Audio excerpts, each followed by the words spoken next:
I don't know what's happening. It's like the color in her eyes went out.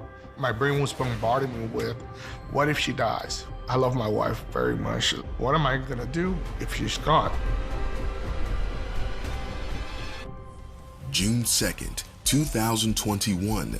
Felipe and Dina Piazza were attending an evening service at Restoring Hope Church in Hendersonville, Tennessee.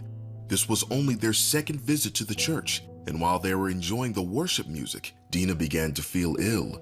Then, she collapsed in Felipe's arms. All of a sudden, she just like went sideways, and that was it. The color of her skin went out, the color of her lips went out, like everything went out. And I started like going like this on her face, and she wasn't reacting at all. I'm scared. I don't know CPR. But members of the church did. Nurses in the crowd rushed to Dina as Pastor Amanda Crabb was informed of the situation. I didn't have time to think. I jumped off the stage, got in the microphone, began to declare to the worshipers, go to the front lines, begin to war in the spirit. Let's pray in faith. No doubt in this moment, we're going to declare the life of Jesus Christ in this room. And so the prayers were praying, the nurses were administering. I was declaring the prophetic word of the Lord. And it was in that moment that you saw the full activation of what the body of Christ is supposed to be. When I saw how they reacted to the situation, that gave me a lot of peace. I don't have to do anything else. Let me call 911. She started declaring life over Dina. The whole church is worshiping, praying, like they never stopped. We were just visiting. They didn't know who we were at all, and they still fought for her life. Emergency medical services arrived within 6 minutes of Felipe's call. Paramedic Alex Smith attended to Dina. She didn't have a heartbeat and she wasn't breathing. I just remember a lot of people being there and they were praying, but there was that just deep silence. Alex moved Dina's lifeless body to the waiting ambulance outside. At this point, she'd been without a pulse for 10 minutes.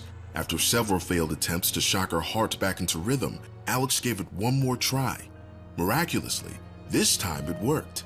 He updated Felipe and the congregation before taking her to the hospital. Dina was alive, but now in a coma. She's not moving. If you knew my wife, she's very energetic.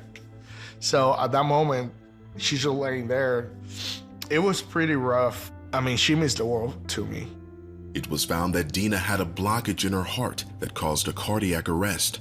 A stent was inserted to open the clogged artery, and she was stabilized. But the doctor said that even if Dina came out of her coma, there was still the threat of long-term complications, such as brain damage. They told Felipe to prepare for the worst. In the meantime, Pastor Amanda and other members of the church came to visit the Piazzas in the hospital. For 3 days, they fasted and prayed for Dina's healing. Then, something happened. One of the nurses, she stopped me and she's like, she woke up. And I'm like, what do you mean she woke up? They're like, she woke up. She's totally awake. She's totally conscious. The doctors didn't have a clue what was happening. All the tests that they were running on her were coming back, like good. I mean, this was a miracle. They kept on telling me, you died. And I was like, God, I am so thankful. I was overwhelmed with joy, but at the same time, I felt like, why? You picked me up from the dead. I was dead for I could have been brain dead. A lot of doctors till this day say that they cannot believe what happened.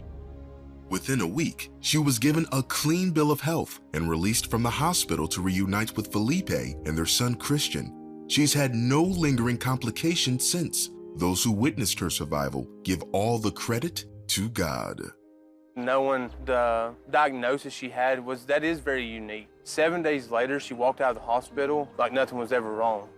This was a miracle. People prayed, we worshiped, we declared.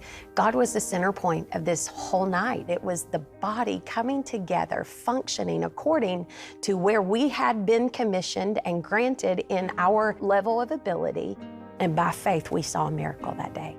The Piazzas have since officially joined Restoring Hope Church. They now boldly speak about how God can use the church body to do amazing things, even in the lives of complete strangers. I'm super grateful to God for still having my wife. It's very emotional because it's like you see the God of love. I'm super grateful for what he did, but also I'm super grateful for the church for not knowing who we were. And they showed us that love. They took care of us like if we were part of them, like if we were going to that church for forever. I am so thankful. I'm so grateful for Restoring Hope Church. They have become my family. I just have to glorify God that he healed me, not only saved my life, but he healed me. It is important that we understand that the power of prayer, the worship, the faith, the unity of the body together, praying for something, for a miracle, even if you did not know the person, is something that can change anything.